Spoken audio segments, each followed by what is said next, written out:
Trois questions connexes fréquemment posées par les personnes qui découvrent ce sujet, qui ont toutes des réponses similaires, sont « qu'est-ce qui se trouve au-dessus, en dessous et au-delà de la Terre plate ?» La réponse la plus courte et la plus honnête est que finalement, nous ne savons pas ce qu'il y a au-dessus, en dessous et au-delà de la Terre. En réalité, les partisans du globe eux-mêmes ne savent pas non plus ce qui existe dans les profonds recoins de la Terre, pas plus qu'ils ne savent ce qui existe dans les profondeurs de leur espace vide infini.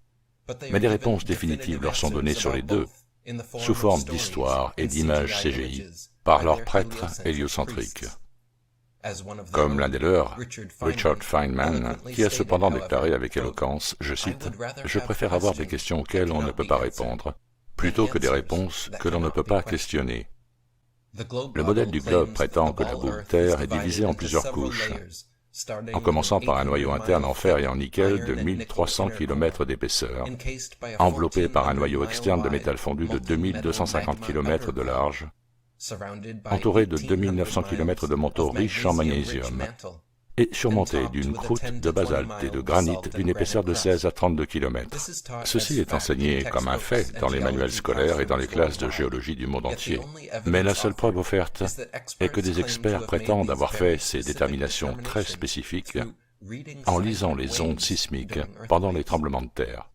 En ce qui concerne les preuves physiques démontrables, l'opération de forage la plus profonde de l'histoire, le forage super profond du Kola russe, a duré près de 2 décennies et d'innombrables forêts cassées pour finalement réussir à atteindre moins de 13 km de profondeur, sans même percer la croûte terrestre. Donc, en réalité, ni les défenseurs du globe, ni ceux de la Terre plate ne savent vraiment ce qui existe sous les 13 km qui ont été forés. Quant à ce qui existe au-dessus et au-delà, le modèle du globe répond aux deux avec des affirmations de milliards et de trillions d'étoiles et de planètes à des années-lumière, filant à travers un vide spatial en expansion infinie, même si pas un seul scientifique, astronome ou astronaute, n'a en fait voyagé sur une seule d'entre elles pour confirmer ces affirmations. Toute cette histoire est enseignée et crue comme une vérité d'évangile.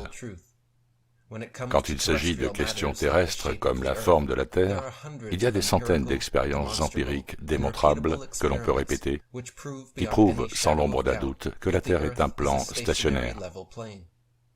Mais quand il s'agit de questions célestes, telles que les luminaires au-dessus, ceux-ci sont physiquement inaccessibles pour l'expérimentation. Donc toutes les conclusions à leur sujet sont simplement basées sur des déductions ou des spéculations.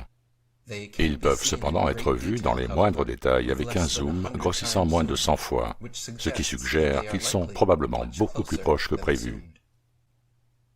Quant à la question de savoir ce qui existe au-delà de la Terre plate, grâce au traité de l'Antarctique signé par toutes les grandes puissances mondiales, et empêchant toute exploration indépendante au-delà de 60 degrés de latitude sud, le public n'est pas légalement autorisé à le découvrir. Des explorateurs comme Jarl Andøy ont tenté à plusieurs reprises de naviguer indépendamment vers l'Antarctique pour l'explorer, mais ils ont été capturés par des navires de patrouille, condamnés à une amende et emprisonnés. Donc, tout comme pour la réponse à ce qui existe au-dessus et en dessous, la réponse à ce qui existe au-delà de la Terre plate est inconnue. Certains sceptiques suggèrent qu'il y aurait un bord à un moment donné. De nombreuses cultures et textes anciens suggèrent qu'il existe une barrière sous la forme d'un dôme, un firmament, tandis que d'autres cartes et théories spéculent sur d'autres terres lointaines au-delà de l'Antarctique, ou même sur un plan infini. Cependant, plutôt que de se contenter de croire en de telles théories, les authentiques et légitimes spécialistes de la Terre plate acceptent que ces réponses sont actuellement au-delà de notre portée et continuent à faire pression pour une exploration indépendante de notre monde, car c'est la seule façon pour nous de véritablement pouvoir confirmer la vérité.